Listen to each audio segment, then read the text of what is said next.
Bienvenidos cada uno a este estudio.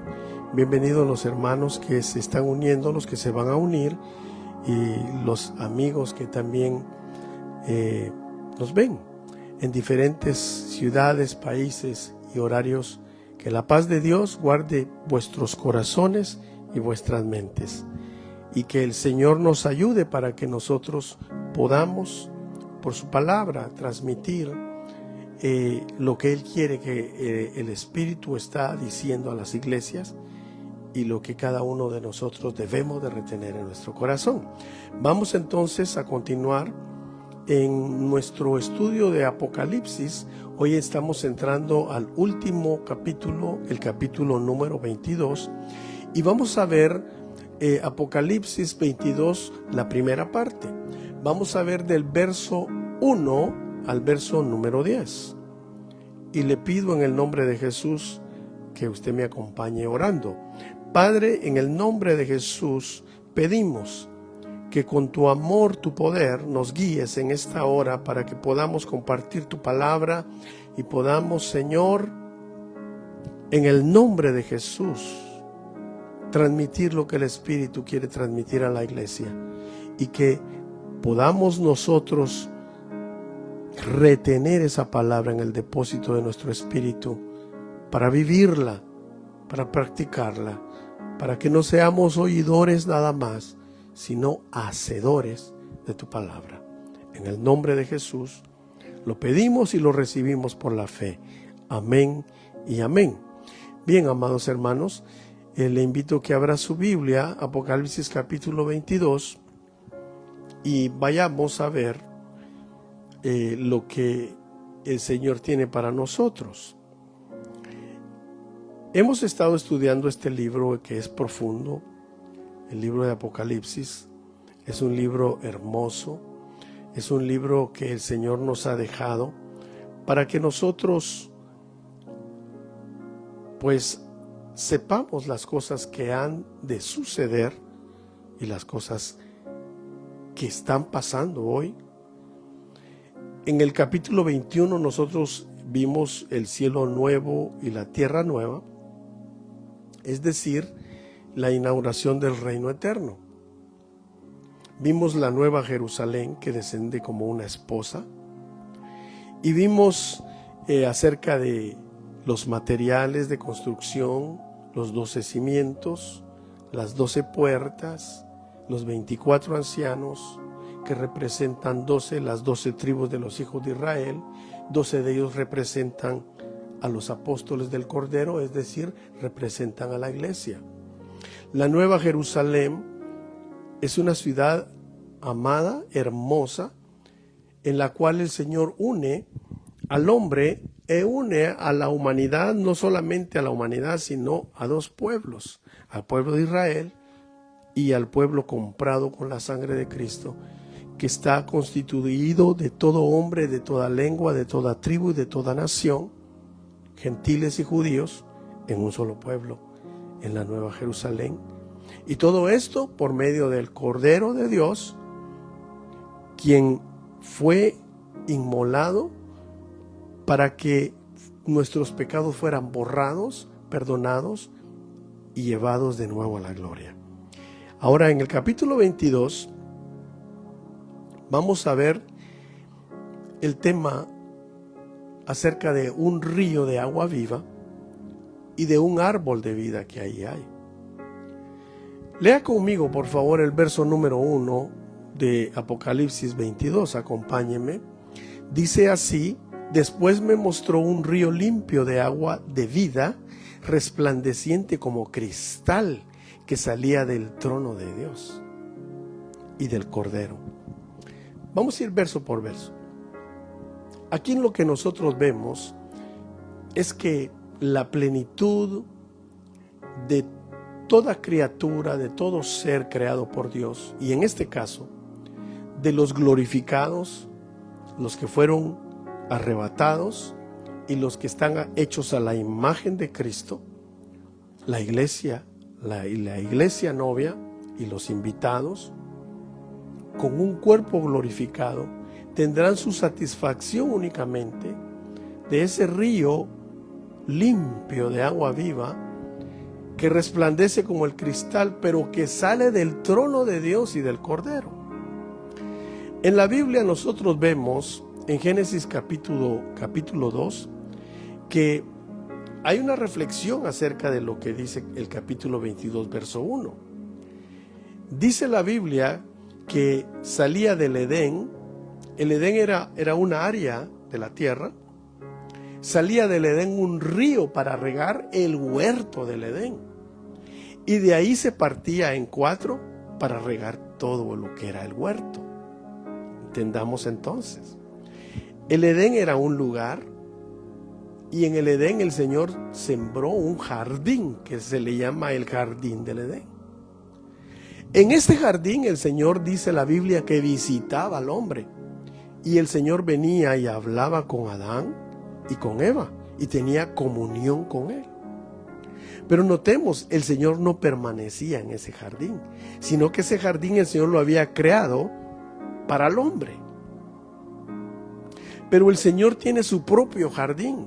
El Señor tiene el jardín de Dios. Y el jardín de Dios es el que nos está mostrando el capítulo 22, en el verso 1, el verso 2 de Apocalipsis. En el capítulo 22 de Apocalipsis, verso 1 y verso 2, vemos el jardín de Dios. ¿Por qué? ¿Por qué es el jardín de Dios y cuál es la diferencia? La diferencia es que en el jardín de Dios Él permanece, es su morada.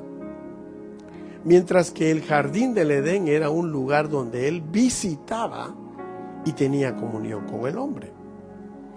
Entonces, cuando nosotros entendemos eso por referencias bíblicas, eso está en Génesis capítulo 2, usted lo puede ver en casa. Es una referencia muy hermosa.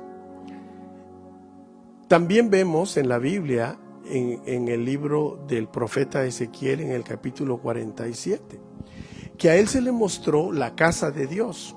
Cuando se habla de la casa de Dios, se está hablando del templo de Dios. Y él vio que debajo del umbral del templo salía un río de agua que da vida.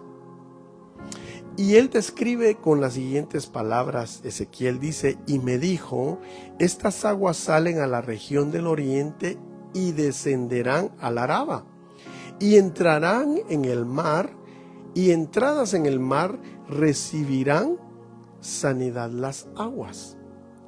Luego dice: y toda alma viviente que nadare por donde quiera que entrar en estos 2 ríos, vivirá, y habrá muchísimos peces por haber entrado allá estas aguas, y recibirán sanidad, y vivirá todo lo que entrare en ese río.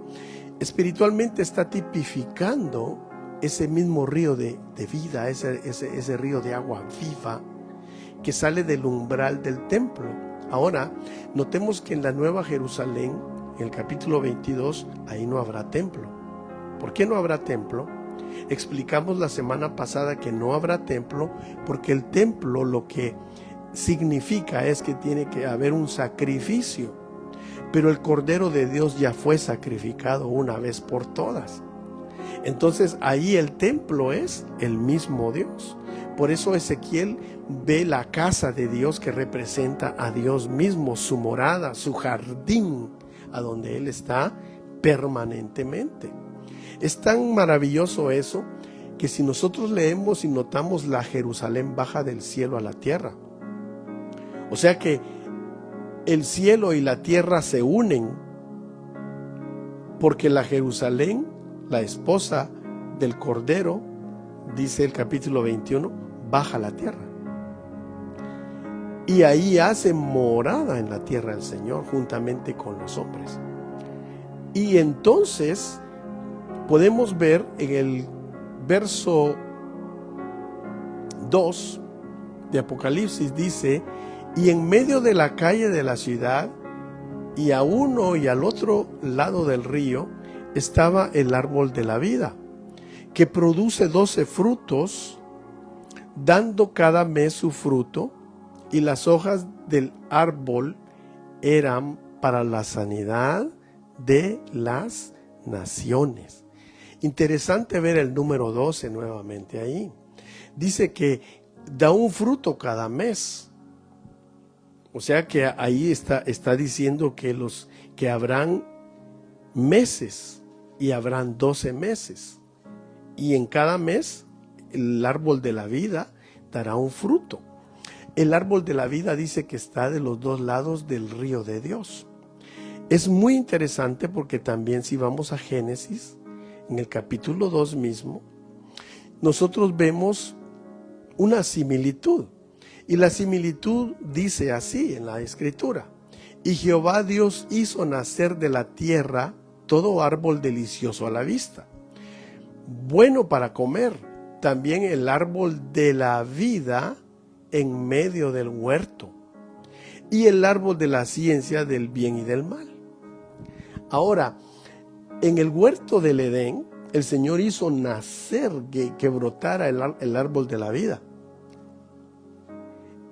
Y también el árbol de la ciencia, del conocimiento del bien y del mal. Pero en la Nueva Jerusalén, dice que está el río de agua viva, de cristalino puro. Pero a los lados está solamente el árbol de la vida. Y que sus frutos son para la sanidad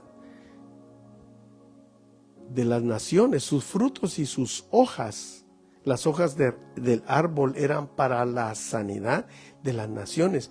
Eso nos indica que el número 12 representa al pueblo de Israel. El fruto, 12 frutos, 12 meses produce un fruto. Eso tipifica al pueblo de Israel, fructífero. Pero también habla de que habrán naciones en la eternidad. O sea que todas esas naciones que salieron de la gran tribulación, que todavía permanecieron a la derecha de Dios, porque Dios va a juzgar a las naciones y va a poner a la izquierda a los malditos, dice, y a los benditos a la derecha. Esas naciones que entren al milenio y que en el milenio pasen la prueba y no sean engañados por Satanás, entrarán a la eternidad como naciones. Por eso aquí dice que aquí en Génesis estamos leyendo el capítulo 22, verso 2, dice: y en medio de la calle de la ciudad, y a uno y al otro lado del río, estaba el árbol de la vida, que produce 12 frutos, dando cada mes su fruto, y las hojas del árbol eran para la sanidad ¿de qué? De las naciones. Entonces, en la eternidad habrán naciones. Aquí está escrito, en el reino eterno. Qué maravilloso lo que nos muestra la Escritura. Dice también en el verso número 3: y no habrá más maldición, y el trono de Dios y del Cordero estarán en ella, y sus siervos le servirán. Por eso es que la maldición ya no existirá. ¿Por qué? ¿Por qué no existirá? Porque ya el pecado ya no existe. Muchos eruditos hablan de esta maldición y se refieren al capítulo número 3 de Génesis, donde empezó la maldición. ¿Cómo empezó la maldición? Cuando la mujer come del fruto, Adán voluntariamente come del fruto porque él no fue engañado, pero la mujer sí fue engañada. Él voluntariamente come, y cuando come del fruto, se cumple la palabra de Dios que le dijo a Adán: el día que tú comas de ese fruto ciertamente morirás. Y dice la Biblia en el libro de Romanos que por un hombre entró el pecado al mundo, y con el pecado la muerte. Entonces entró la maldición por medio del pecado, y por la maldición entró la muerte. Por eso es que cuando el Señor llama a cuentas a Adán, le dice a Adán: ¿qué hiciste? Él le dice: bueno, la mujer que me diste me dio de comer. Le dice a la mujer: ¿qué hiciste? Y ella le dice: bueno, la serpiente me engañó, ella me dijo. Entonces Dios maldice la tierra y le dice a Adán: maldita será la tierra por tu causa. y con el sudor de tu frente, con el sudor, vas a tener que labrar la tierra y te producirá espinos. Había maldición. Cuando fue con Eva, le dijo, tendrás, en tus preñeces tendrás dolores, y dolores fuertes de parto, y tu deseo será para tu marido, y él se enseñoreará de ti. No era así. Maldición. Y a la serpiente pues le dice, polvo comerás y te arrastrarás. O sea, por causa del pecado entró la maldición. Pero aquí vemos en Apocalipsis capítulo 3, dice, y no habrá maldición, y el trono de Dios y del Cordero estarán en ella, y sus siervos le servirán. O sea que ahí, por eso el Cordero ya murió, Cristo derramó su sangre. Todos los que en esta vida, en este tiempo, con su libre albedrío, decidimos seguir a Cristo hasta el final, entraremos al reino eterno, y ahí no habrá más maldición, ahí no habrá más dolor, ahí no habrá muerte, porque la muerte ya fue juzgada y fue echada al lago de fuego. O sea, ahí será todo bendición. Y dice, y el trono de Dios y del Cordero estarán en ella. Ahí estará él reinando, Dios Padre, Dios Hijo, que por cierto no son la misma persona. Es distinto. La Biblia es muy clara. Dice, Dios es uno. Sí, Dios es uno. Pero Dios se presenta como el Padre, se presenta como el Hijo y se presenta como el Espíritu Santo. La Trinidad es algo que algún día lo entenderemos allá arriba. Pero cuando le dijo Felipe a Jesús, muéstranos al Padre y nos basta, Jesús le dijo, Felipe, ¿cuánto tiempo he estado con ustedes y no me han visto? El que me ha visto a mí, ha visto al Padre.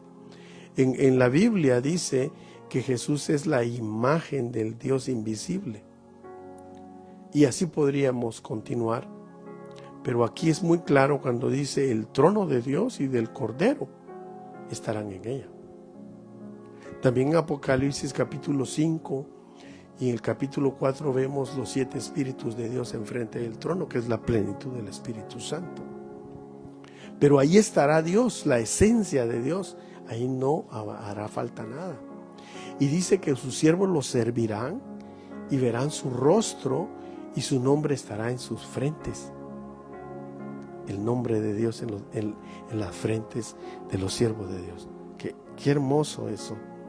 Vale la pena ser siervo de Dios, aunque hoy en día no sea popular serlo, aunque ser siervo de Dios te traiga vituperios y te traiga burlas y te traiga escarnio, no importa, vale la pena, porque un día le serviremos y le veremos su rostro y su nombre estará en la frente de su siervo.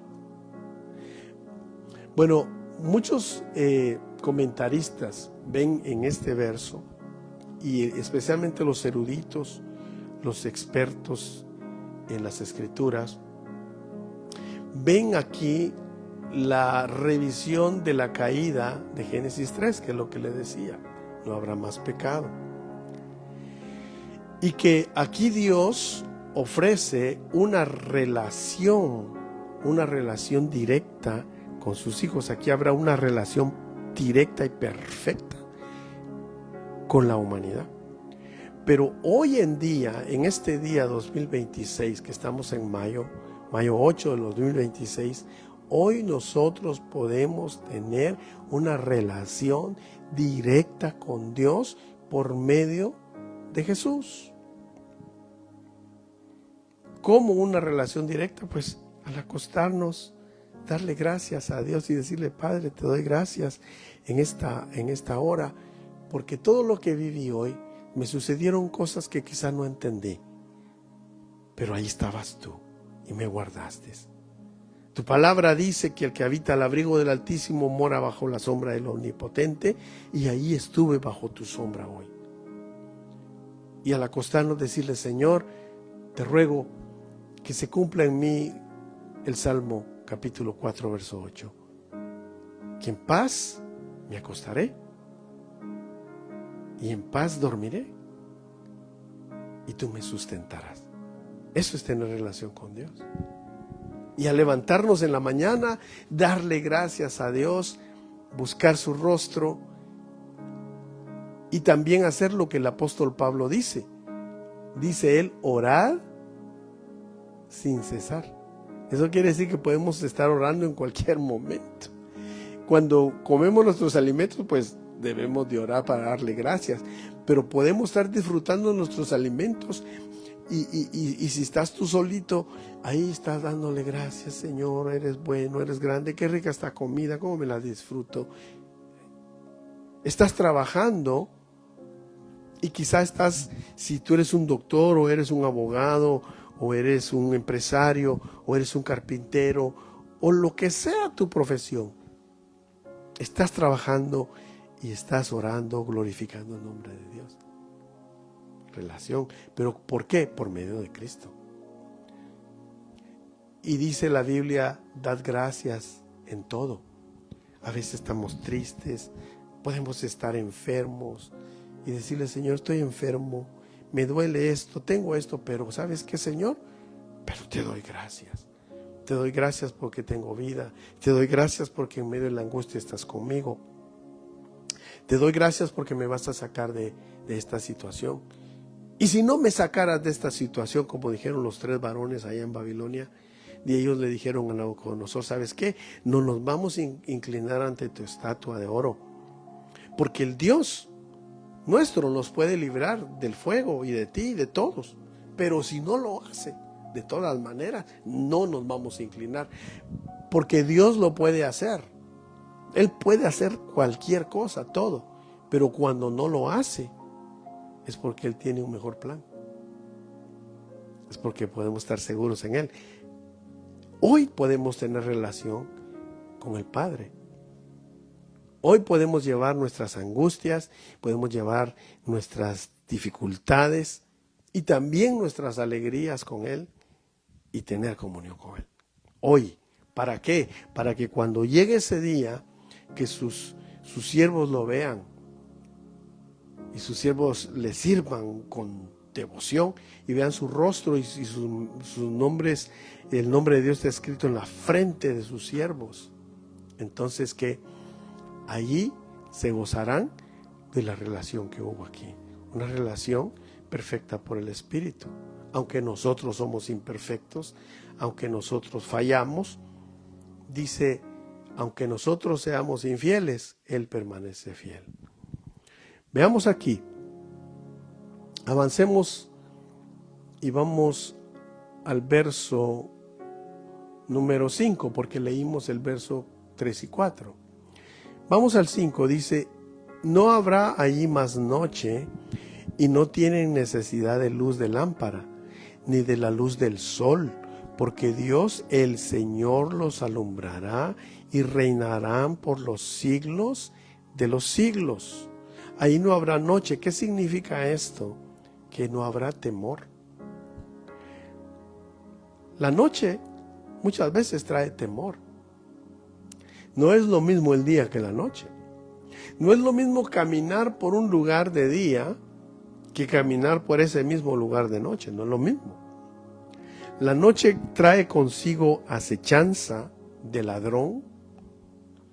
En el mundo espiritual, el tentador acecha en la oscuridad. Pero allí no habrá más noche, no habrá más temor, porque las tinieblas que no nos acecharán más. La luz de Dios lo llenará todo, y en todos, y todo será perfecto. Eso nos ofrece el Señor.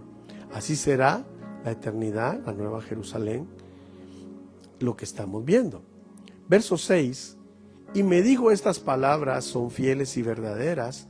Y el Señor, el Dios de los espíritus de los profetas, ha enviado a su ángel para mostrar a sus siervos las cosas que deben de suceder, que dice, pronto. Estoy leyendo el verso número 6. Leo otra vez, y me dijo, estas palabras son fieles y verdaderas. Y el Señor, el Dios de los espíritus de los profetas, ha enviado a su ángel para mostrar a quienes, a sus siervos, las cosas que deben de suceder, como dice, pronto. ¿Y qué es pronto? Es inmediato, ¿no? Ahí es donde mucha gente se confunde. Porque dicen, pero si desde que mi abuelo estaba vivo, estaba diciendo que pronto vendría el Señor, pronto, pronto. Aquí es donde tenemos que hacer una pausa y entender. Entender que cuando la Biblia, por ejemplo, leemos capítulo 21 del Evangelio de Lucas, hay un verso en ese capítulo 21 que dice, y cuando veáis que estas cosas empiecen a suceder, erguid vuestras cabezas, dice, porque vuestra redención está cerca.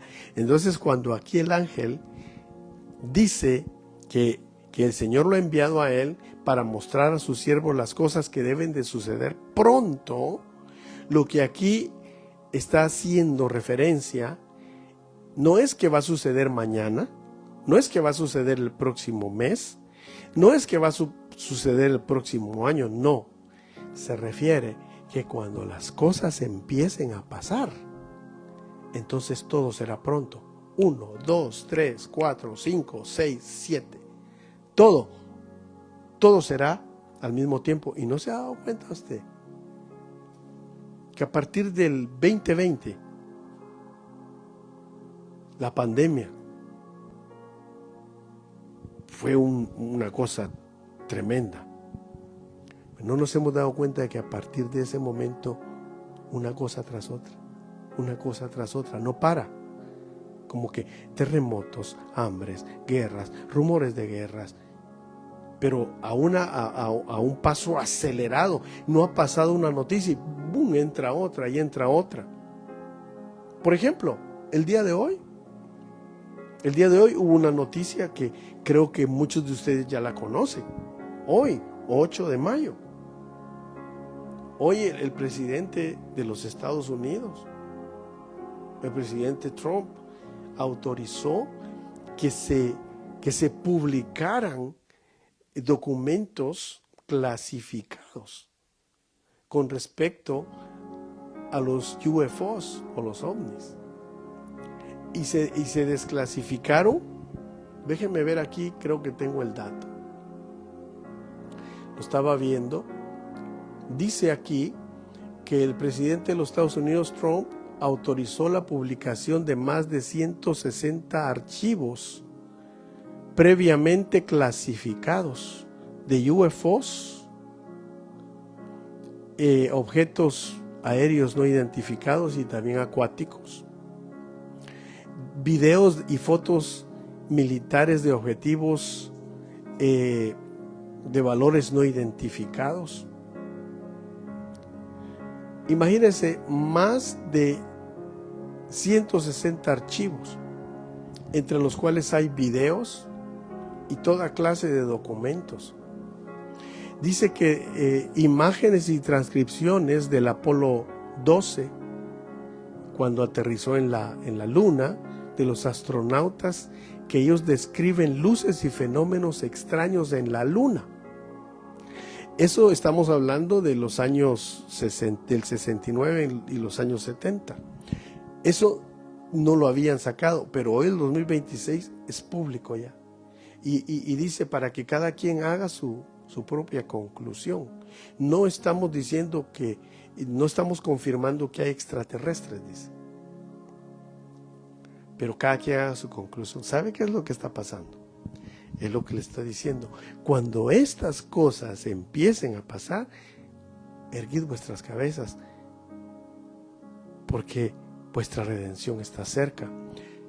Desde el 2020 comenzaron a pasar cosas. 2026 estamos en esto que le acabo de decir, desclasificación de cosas extrañas.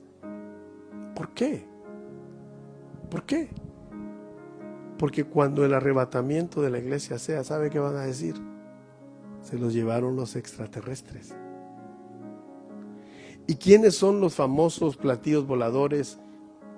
Porque los videos salen, suben, bajan, se mueven de una forma aerodinámica que va en contra de la gravedad. Es imposible hacer algo así con la tecnología que el hombre tiene hoy.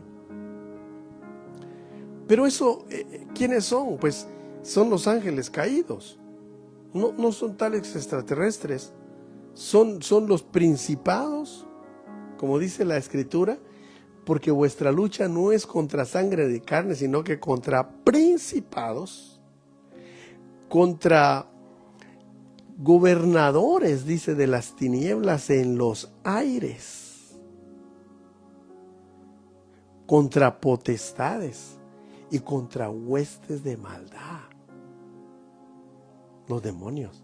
O sea, ahí hay una mezcla de ángeles caídos de diferentes rangos, jerarquías, que se van a manifestar y se están manifestando ya. Entonces ya las cosas empezaron a pasar, y eso es lo que ahí dice, lo que la Biblia nos habla muy claramente aquí, que cuando el ángel le dice a Juan, y me dijo: estas palabras son fieles y verdaderas. El Señor, el Dios de los espíritus de los profetas, ha enviado a su ángel para mostrar a su siervo las cosas que deben de suceder pronto. Cuando ese pronto se dice es cuando empiecen a suceder, no se van a detener. Va a ser una tras otra, una tras otra. Y nosotros, ¿qué dice la Biblia? El ángel de Jehová acampa alrededor de los que le temen, ¿y qué? Y los defiende. Entonces hay ángeles del bien de Dios que nos cuidan. ¿Pero de qué nos cuidan? Pues de los ángeles caídos, de los principados y potestades. Y cuando el Señor venga por su iglesia, ¿qué dice? Él descenderá él mismo con voz de mando, dice. O sea, con voz de autoridad, voz militar, voz de mando, voz de arcángel. O sea, ahí viene el arcángel Miguel, el gran príncipe del pueblo de Israel, guerrero, y con trompeta de Dios descenderá del cielo. ¿Y qué dice? Y los muertos resucitan primero. Los que estemos vivos, dice el apóstol Pablo, seremos transformados no antes que los que ya murieron, pero que resucitaron, y nos reuniremos con él en los aires. Eso es lo que va a suceder, pero el que viene por su pueblo es Cristo. Pero ya están saliendo que extraterrestres aquí, que extraterrestres allá, que naves que aquí. El Señor nos lo está diciendo antes. Estas palabras son fieles y verdaderas. El Señor, el Dios de los espíritus, ¿de quién? De los profetas. Envió a su ángel para mostrar a su siervo las cosas que deben de suceder pronto. Y yo creo que ya empezamos a ver muchas. Pero muchos no entienden, muchos no lo ven. Es como en los días de Noé, ¿verdad? Dice que no entendieron. Seguían comiendo y bebiendo hasta que vino el diluvio, dice, y se los llevó a todos. Pero no entendieron antes. Pero Noé y su familia entendieron. Que Dios tenga misericordia de nosotros. Y dice el verso 7: He aquí vengo pronto. Bienaventurado el que guarda las palabras de la profecía de este libro. Está refiriéndose a Apocalipsis. He aquí vengo pronto. Y dice el verso 8: Y yo, Juan, soy el que oyó y vio estas cosas, y después que las hube oído y visto, me postré para adorar a los pies del ángel que me mostraba estas cosas. Pero vean lo que le dice el ángel, verso 9. Pero el ángel me dijo, mira, no lo hagas, porque yo soy consiervo tuyo. Vea eso. Le dice el ángel a Juan, yo soy consiervo, tú y yo somos compañeros. Soy compañero y siervo soy consiervo tuyo de tus hermanos los profetas y de los que guardan las palabras de este libro. ¿Adora a quién? A Dios. Qué bonito, ¿no? Fíjese que ahí a Juan le están diciendo, ¿sabes qué, Juan? Tú no eres apóstol del Cordero únicamente, le está diciendo el ángel. No, ¿sabes qué? También eres profeta. Porque ahí se lo dice. Yo soy consiervo tuyo y de tus hermanos, los profetas. O sea que le está diciendo, Juan, yo soy igual que tú. Estoy en una forma celestial porque soy una especie distinta. Soy un ángel. Tú eres un hombre humano. Pero tú y yo somos compañeros. Y yo soy compañero tuyo y de los siervos de tus hermanos, los profetas de Israel. Qué maravilloso. Y luego, entonces, cuando Juan se postra, el ángel le dice esto: tú eres profeta, Juan. Adora a Dios. Y qué bonito, hermano, porque Él es el único digno de ser adorado. ¿Es quién? Nuestro Dios, el Señor, Dios Todopoderoso, el que es, el que era y el que ha de venir. El Dios de toda carne, el Dios creador, el Señor nuestro Salvador, que su nombre no tiene pronunciación, pero que en el idioma hebreo se conoce como Hashem, Adonai, que es el Señor.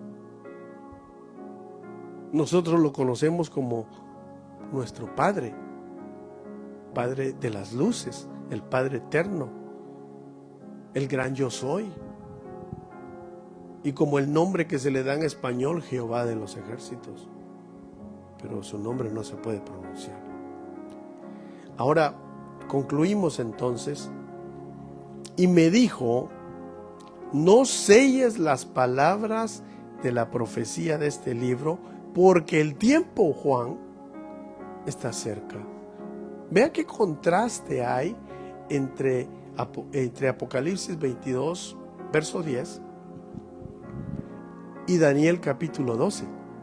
Porque al profeta Daniel sí le dijo, el ángel o el Señor le dijo, mira Daniel, sella las palabras de este libro. Hasta que sea el tiempo serán abiertas. Pero a Juan le dijeron, no selles las palabras de la profecía de este libro de Apocalipsis, porque el tiempo, le dijo, está cerca. Qué contraste, ¿no? Porque ahora, en estos tiempos, el libro de Daniel se ha abierto. Porque sin el libro de Daniel no pudiéramos entender Apocalipsis. Pero a Juan le dijo, tú no selles este libro, porque es el fin, es el final. Vamos a quedar hasta ahí, verso 10. Y luego la semana que viene, con la ayuda del Señor, vamos a concluir el libro Apocalipsis. Imagínense hasta dónde Dios nos ha permitido. Nos ha permitido, yo estoy admirado yo mismo y agradecido con Dios, que si Dios nos presta la vida, la próxima semana terminamos el libro Apocalipsis y el Señor dirá después qué es lo que hay que hacer. Padre, en el nombre de Jesús te damos gracias, porque tú nos has bendecido, nos has amado y nos has ayudado con todo lo que haces por nosotros, Señor. Gracias por tu palabra. Ayuda a guardar esa palabra en el corazón, porque nos trae esperanza, porque nos trae gozo, porque dice la Escritura que el que piensa en la venida del Señor se purifica a sí mismo. Purifícanos hoy por medio de tu Espíritu, por la palabra, y purifícanos lavándonos en la sangre de Jesucristo, nuestro Salvador, el Cordero de Dios. Gracias, Padre, porque en ti no hay sombra de variación, y todo buen don y todo buen regalo perfecto viene de ti. Gracias. Te amamos y te bendecimos. Gracias, Señor. Amén y amén. Que el Señor me lo bendiga, amado hermano, amada iglesia, que es el buen pastor. Nos vemos este domingo a las 2 de la tarde. Estaremos celebrando culto al Señor. También estaremos celebrando a las mamás, que nos cayó cabal el 10 de mayo. No se lo pierda. Si usted está cerca aquí, visítenos. Estamos ubicados en Frederick, Maryland, en la Land Lane. Usted puede ver la dirección. Visítenos 2 de la tarde. Nos reunimos, hora noreste de los Estados Unidos de América. Que Dios lo bendiga y nos vemos en nuestra próxima actividad, nuestra próxima transmisión. Muchas bendiciones a cada uno de ustedes. Amén.